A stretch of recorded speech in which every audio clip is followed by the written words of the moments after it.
kí yín ẹ̀yin tí ẹ̀ ń wò mí nílé, orúkọ mi ni Ṣafẹ́ Agbọ́ládé, mo jẹ́ fitness instructor.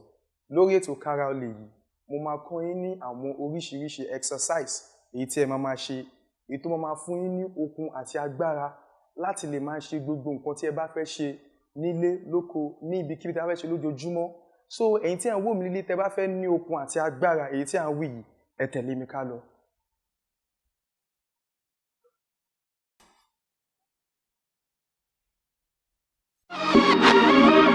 Kára Ó Lè.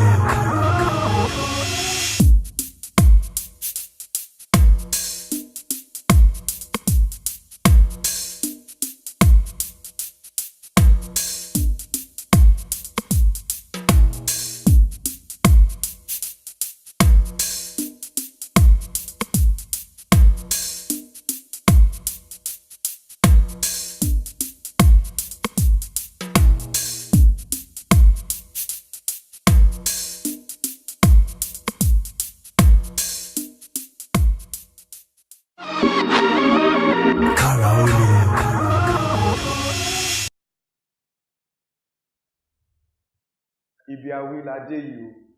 Àmọ́ ká tó bẹ̀rẹ̀, a ní láti kọ́kọ́ gbáradì èyí tí àwọn èèyàn ń pè ní warm up.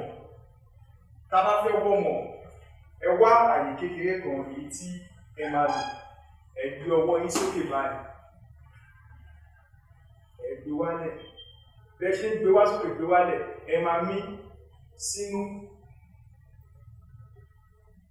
Bẹ́ẹ̀ bá ṣe ń gbọ́wọ́ yín wálẹ̀, ẹ mí síta. Ẹ ká ṣe lẹ́ẹ̀mejì sí. Ẹ̀mí sínú, ẹ̀mí síta, ẹ̀mí sínú, ẹ̀mí síta. A máa mú ọwọ́ wa méjì papọ̀ báyìí. A tẹ̀ lọ sílẹ̀. A máa fún wa kọ́lẹ̀ báyìí. Kò ní kọ́lẹ̀ tán. A máa wá sókè. Eléyìí tí ẹ̀ ń ṣe yìí, ó máa ń stretch gbogbo ẹsẹ̀ yìí. Á jẹ́ kí gbogbo iṣan ẹsẹ̀ yìí kó gbáradì fún exercise èyí tí a fẹ́ ṣe. Kára Ó Lè.